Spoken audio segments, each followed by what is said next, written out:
All right. Good evening, everyone, and welcome to the second part of NLP'D Leaders. And today we'll be talking about well-formed outcomes and how that leads to congruence in your business and your leadership. So last time we were speaking about purpose, and from purpose we moved into well-formed outcomes. And I think, in fact, Diane and I, we both agree that it is very important for leaders to understand how to do well-formed outcomes, because if the outcome is not clear, where are you leading and where is anybody else going? Diane, I would like to hear from you. How important do you think is well-formed outcome for leaders? I think it's absolutely crucial. I am on record somewhere as saying that if you master the well-formed outcomes pattern, you can transform everything in your life. That might be a bit of a bold claim, but I really do think that when leaders struggle, often what's at the heart of that is that they are not clear about what they want to achieve or what they want their people to achieve, or they're not clear about how to make it happen. And if people don't have the clarity of the purpose of what they're doing, then motivation often suffers, and people don't feel a sense of satisfaction if they're not feeling like they're achieving goals. If you know exactly what's expected of you, you do it, you feel good about it. If you're not sure where the goalposts are, then even if you achieve things, you maybe don't get the same satisfaction because it's not something that you knew in advance that was important. So I think for a lot of leaders, this can be the key to stepping up their leadership to another level. I agree with you. And I think the last time when we were speaking about purpose, we also spoke about how, having a shared purpose also creates that sense of value and worth inside our team, because they feel they can see their contribution, they can understand what they are contributing to, they can visualize it. And I think that can only happen when the leaders are very clear on the outcomes and they are able to communicate that outcome that they are desiring to their people, because it's only then that they can create that that input, that value which comes from their team into that contribution. Absolutely. Yes. And we talked last time a little bit about purpose being something more than just your goals. And I think I used the example of the lady who worked for a bank, and she worked in anti-money laundering, and eventually came to the realization that her role was about protecting the bank. Absolutely. So much more motivating than we have to fill in all these forms. Yes. See, the efforts that I'm putting in, what is the purpose to it, and what is the outcome that is coming out of it? That makes me value my contribution more, that I'm putting in, and my efforts, and then I'm not looking at the clock and working. Yes, absolutely. I'm not waiting for 5 p.m. to shut down everything and go. Absolutely. Cool. So please go ahead and take the floor. I leave it to you to take it from here. Okay, so I think there's a few more things that we wanted to look at with the well-formed outcomes pattern. Let me just share the slide of this again. Sure. So for the benefit of people who were on the previous call, we talked mostly about the secondary gain part of the well-formed outcome. I didn't spend a lot of time on the top four pieces because they really are very similar to any other model you might have to do with your goal setting. So a well-formed outcome is stated in the positive. So we talk about what we want rather than what we don't want. It's sensory specific, so we can describe it in terms of things that we would see, hear, feel. Taste and smell maybe as well, but for many of us, our business life doesn't include taste and smell so much. And it has to be something that's under your control. So for an outcome to count as well formed, it has to be something that you can make happen. If you're waiting for somebody else to take the initiative, then that isn't going to be a well-formed outcome. Yeah. And then we also talked about context and having a clear context. So where and when do I want this? Because there might be something about your own behavior that you want to make happen in certain contexts, but not in others. Or there might be something that you want to do by a certain deadline. you know, and if it comes later than that, then it ceases to have the same kind of value. So the context is sort of about putting a frame around your outcome and saying where and when is this going to be relevant. Right. So the secondary gain thing, and we talked about this in the last module, is really about saying, is there something in the current situation that's holding me back from getting where I want to go? And so if you say to somebody, well, you've got this outcome and you're really clear about it, and you keep saying how important it is, but you're not doing anything about it, why is that? Often people will say things like, I'm lazy, I haven't got self-discipline, I haven't got enough willpower, I'm too busy. And they come up with all these reasons why they're not getting there. But the NLP way of looking at that is to say, well, if this is something important and you're here and you're not doing anything about it, is there something here that's really important to you that you don't want to give up? And so, I kind of think of this as, this is something that matters to me, and it's stopping me from getting there. So is there some way that I can take this with me and incorporate it into my outcome? That's what we're looking for. And that then goes into the final piece of the well-formed outcomes pattern, which is about ecology. Mhm. When we talk about ecology in NLP, we're talking about consequences. So if I do this, am I going to be happy with the consequences? So if I apply for a promotion to the next level and I'm successful, yes, I'll have more responsibility, I'll get a higher salary, maybe I get some other benefits as well. But is that going to have an effect in other parts of my life that might not be so comfortable for me? And for some people, they might look at that and say, well, it's going to mean a lot more travel, I'll be away from my family a lot. That might not be a good thing. But somebody else might say that is a good thing.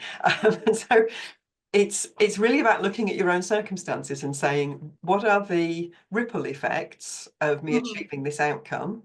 And Mhm. am I comfortable with them? Is it going to damage something else that's important to me?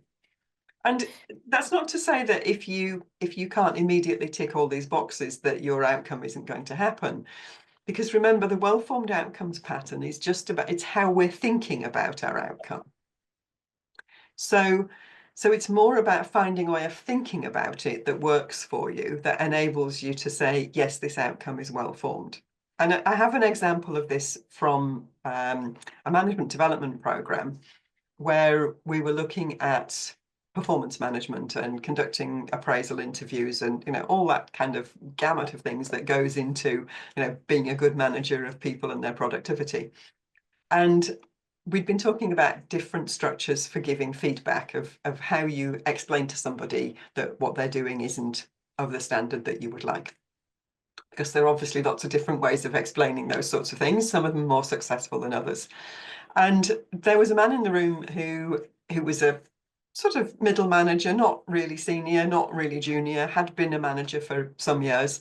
And he said to me, I understand the purpose of what you're saying here, and I get the framework, but I would never criticize any of my staff because I'm a nice person.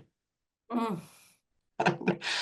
Now, part of me kind of wanted to say to him, well, that's irrelevant. You're paid to manage people. If somebody's not doing a good job, it's part of your job to give them that feedback and help them improve. But I thought, no, there's no point in me saying that because this is something that's really personal to him. This is kind of identity level stuff, when he says, I'm a nice person, therefore I don't criticize people. So I Yeah. thought I need a different way of getting him to see this. And so it's a long story, but I kind of took him through some things from my own experience and asked him about his experiences. And eventually he had the recognition that, oh, actually, this is not criticism. This is helping people to improve.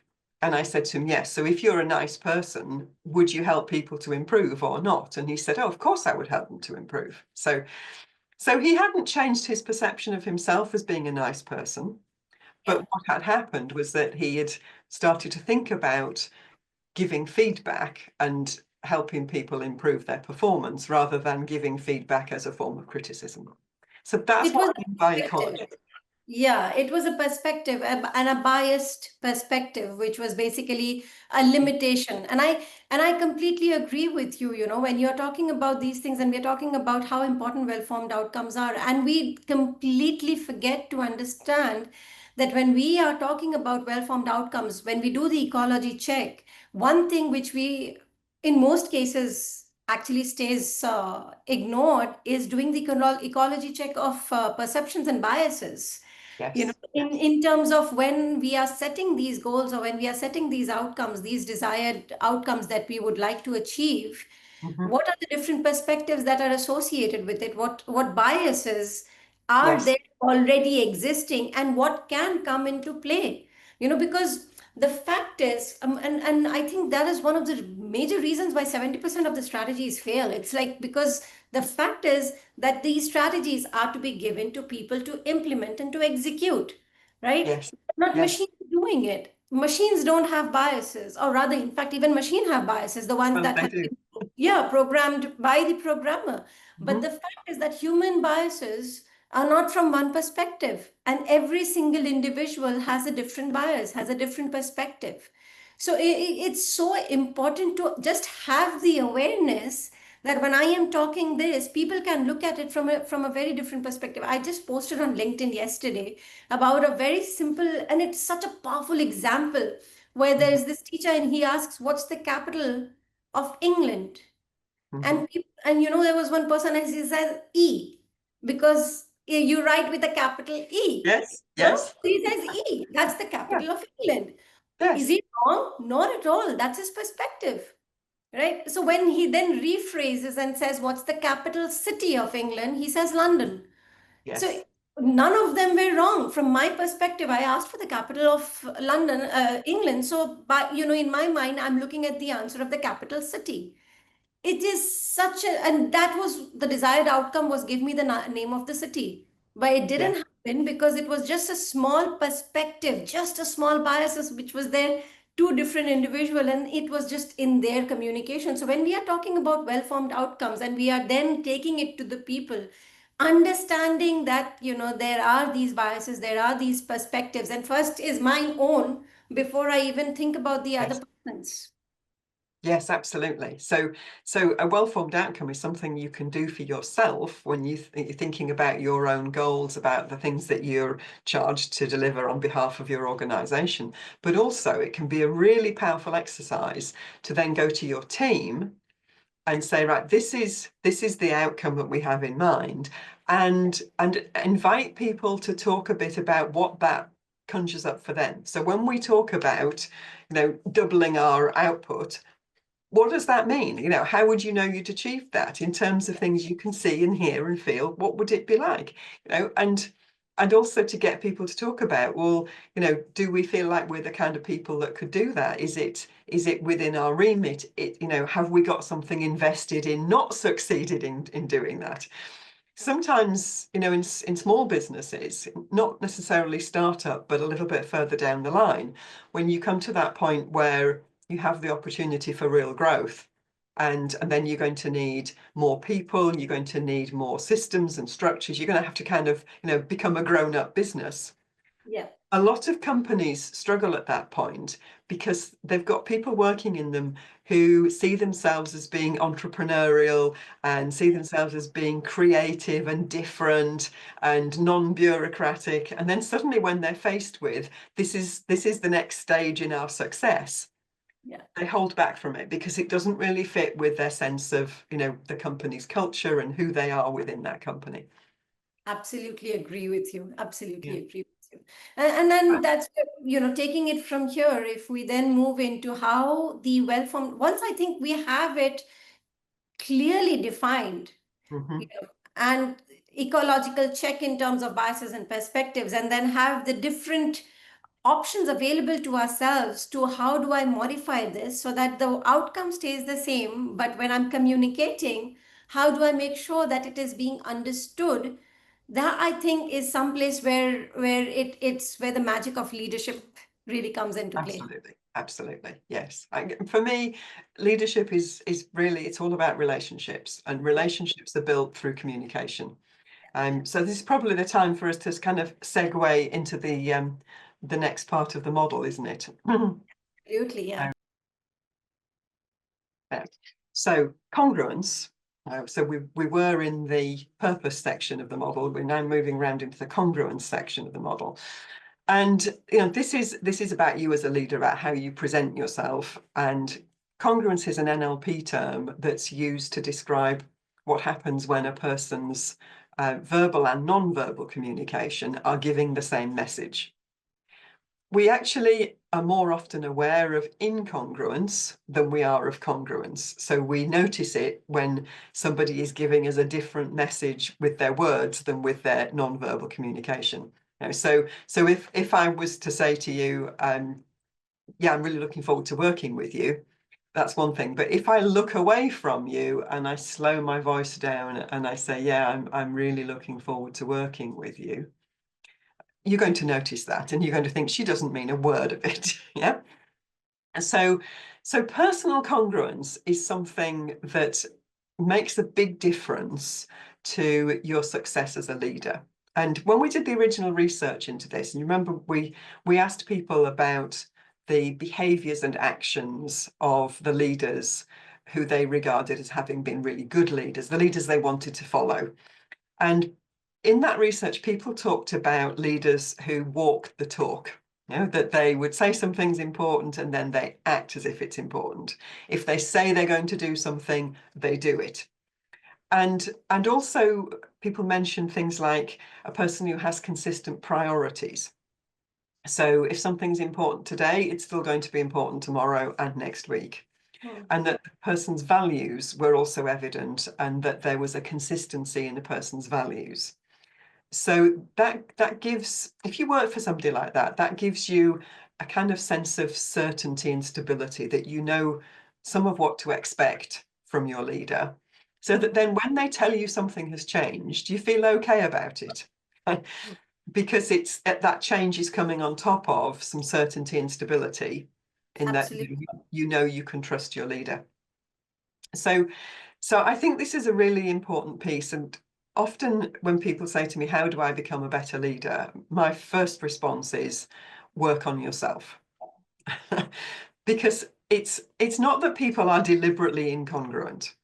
What happens is that as a leader, if there is a message you want to give to your team and you're not 100% confident about it yourself, then that will come through in your choice of words, it'll come through in your body language, your tone of voice. Even though you're doing your best to be positive and upbeat about the message, though, we're all, as human beings, we're all kind of programmed to pick up the little inconsistencies and the messages that come through body language. We pick them up almost subliminally. And Yeah. we may not say, oh, that person wasn't totally congruent about that, but we may go away from a conversation or a meeting with a sense of uneasiness, of just thinking, I think there's something else happening in this situation. I feel like the person's not telling me everything that they could. I would rather describe this as energy. Mm-hmm. Yeah. And energy which is felt and which is taken in by the subconscious. So consciously we have no control on this. Consciously we have no absolute understanding also of it. It's Mm-hmm. like when you enter a room, you are Yes. not thinking about who am I going to connect with, or how am I going to connect with people, or who here is somebody who is positive or negative. It's just the energy. There are some people who draw you to them with the energy. And I think NLP, when we talk about influencing leaders and influencer leaders in NLP, and influencing in terms of the communication, the thing that we are looking at, and I always say this, that your subconscious is active and it's always working, and it's Yes. always searching for that energy to hook onto. And that Mm-hmm. energy depends on what you are looking for, or what attracts you. There are some Yes. people who get drawn to high energy people, people who are very outgoing and out there and loud. They love those kind of people. And then there are some who absolutely do not like, they want quiet, they want more intellectual types. And then they have to, they get more attracted towards that kind of people. So it's a subconscious energy, subconscious connect, which is happening at all times. And with leaders, Absolutely. this is something which I always tell them that, your subconscious 80-90% of your complete communication is subconscious. And what you should be more focused on is creating those relationships, those hooks. And that happens with your energy. And the energy is completely dependent on your state of mind. You Yes. go into a meeting with a chaotic state of mind, your energy is all over the place and it's all mixed signals. You are not Yes. connecting with anybody. And when there Yes. is no connection, your communication is anyways disrupted. Hmm. Yes, absolutely. Yes. So having the well-formed outcome, gives you that clarity of mind. So you go into your meeting, your conversation, your presentation, feeling clear. Yeah. Absolutely. Yeah. And that really helps with your personal congruence. Yeah. So the things to work on then, apart from, mastering the well-formed outcomes pattern, which gives you your sense of purpose and clarity, the things to work on are anything that sort of gives you a kind of a little sense of hesitation, where you feel like you want to draw back a little bit, where there's a little bit of self-doubt. Can I really convince that person? Will they believe me? Is this really going to work? When you're having those little conversations with yourself, that's the stuff that sort of leaks out in your unconscious communication. People pick it up at an unconscious level, and then they are kind of a little bit less inclined to follow your lead. So this is why I always say to people, work on yourself. Because what that creates then, it creates personal congruence. So when I give my message to you as a leader, and I'm not experiencing any self-doubt, when I'm completely wholehearted about it, it comes over in a very different way. And it makes Yeah. people kind of go, yes, I want to be part of that. And Yeah. this is what people call charisma.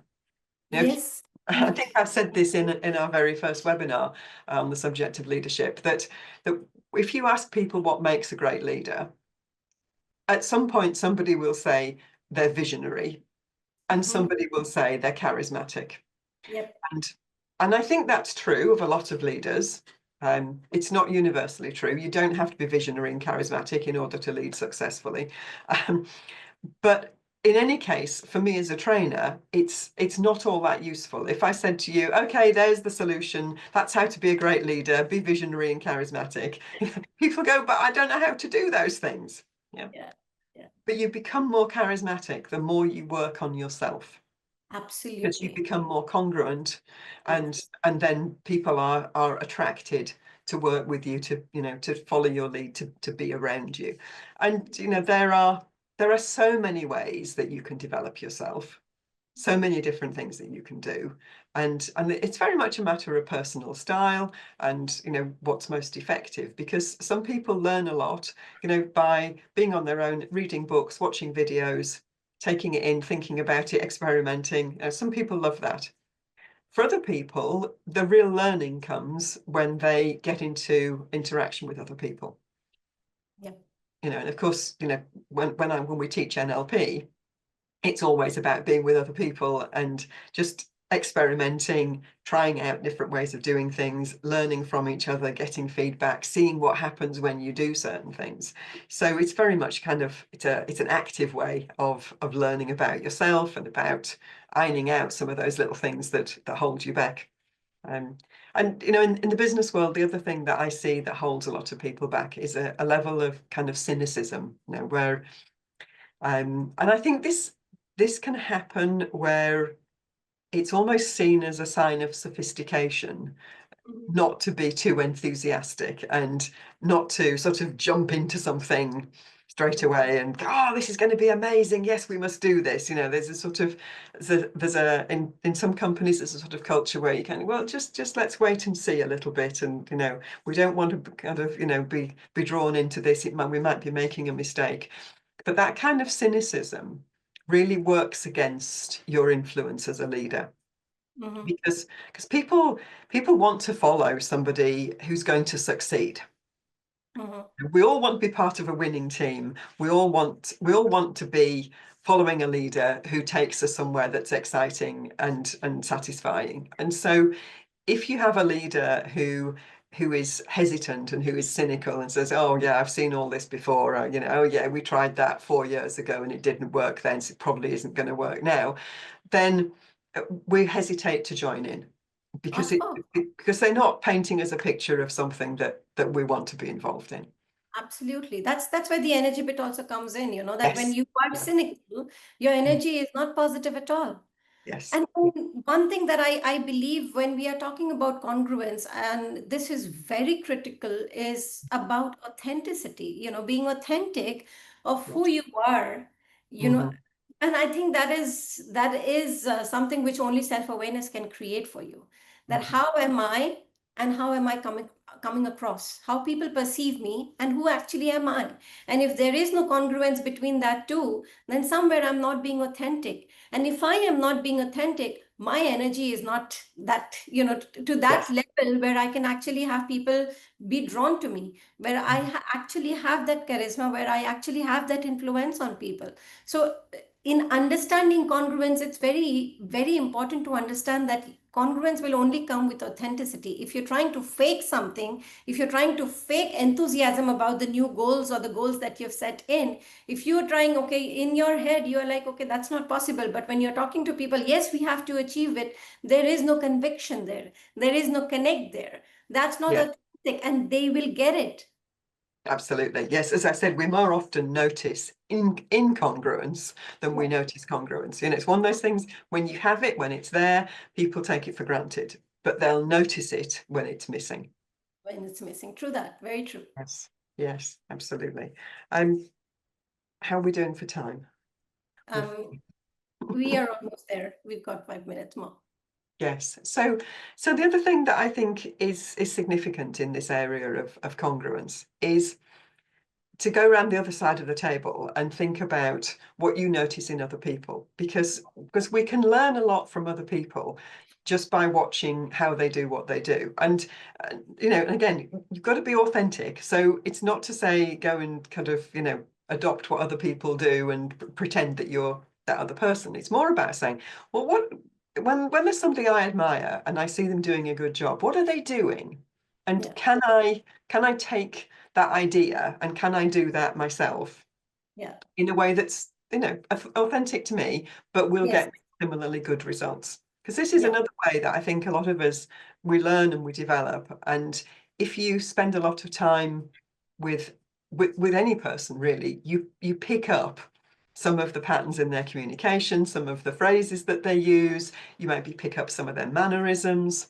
yeah. I had a really interesting experience of this many years ago. I'd not long been teaching NLP, and I was part of a team on a course in Hawaii, and it was being run by another trainer, and I did a kind of morning revision session, and there were two people in the room who, at the end of my session, came over to me and said, "You did your NLP training with Ian McDermott in London, didn't you?" And I said, "Yeah, I did. Like, have we met before?" And they said, "No, we can just tell by the way you present." Because I'd done practitioner training, I'd done master practitioner training, I'd gone and assisted on various courses that Ian ran, I'd done some short courses. I'd probably been in the room with him training upwards of 100 days. Mm, And mm. he's the man I learnt my NLP from originally. So it's not surprising really that I'd taken on some of Ian's way of doing things, but I hadn't realized it until I got that feedback. I completely agree with you on this. There have been so many times when I realized that, hey, this was something that I heard Dr. Bandler speaking Yes, about, and sharing yes, stories. And this is, I think, where NLP also talks a lot about what is modeling and yes, how we are not very conscious. In fact, we are not consciously aware, but we are every time yes. creating our own models inside our head. Mhm, And I'd like to share a couple of experiences that I've had with leaders, business mhm, leaders that I've coached through, and where they've spoken to me about joining these masterminds and then these 5 a.m. clubs, and then, mhm. reading these many books. And then it's like, okay, Oh, why? yes. That's like because my mastermind coach told me that then successful leaders, they read 60 books a year. So I've Mhm. started reading books. I'm like, okay, great, how many books have you read till now? And he said around 10, 15. I said, okay, tell me, what did you read in them? And there was just nothing there. It's like Mhm. a couple of things he could tell me from a couple of the books. And then it's like, okay, the fact is when you read something, if how much is going in and creating a learning inside you, because reading is supposed to give you something. Yes. whether it is information, whether it is learning, whether it is, in fact, sometimes it's a transformation that it will give you. It will change Yes, the way you think. Are you getting anything? If it has been there, fabulous, continue with it. If it's not, then you are just copying somebody. You're just yes, doing something, and that is not what NLP says. NLP doesn't say do what others are doing. You need to yes, find out how they are doing what they are doing. The yes, secret to their success is not in what they are doing, it's in how they are doing what they are doing. What's the thought process behind it? yes, yes. And if you go back to, okay, so this person's reading 60 books a year, what are they getting from it? Well, they're, learning new models, learning new perspectives, whatever it is. Okay, so if reading isn't what works for you, how can you continue to learn? Exactly. What does that look like for you? And Because then here, I the think outcome comes of also doing the it. well-formed outcomes. What Yes, is it that you want to achieve by reading that many books? Because that person, whoever it is that is, there have been given examples of Bill Gates. And okay, fabulous. When Bill Gates does that, Bill Gates then creates something. He yes, creates some new model, some new program, some new product, some new services. He creates something. It comes out there. What is your outcome that you want to achieve by reading these many books? yes, I think this absolutely. is where, and creating that sense of what do I get out of doing this, the Yes. clarity on that is where Mm. I think that personal congruence also comes in. And Yeah. creating this as a behavior in myself is only when I will be able to emulate it, and bring it out in my professional leadership, in my conversations with my teams, only when I try and apply it in my own self.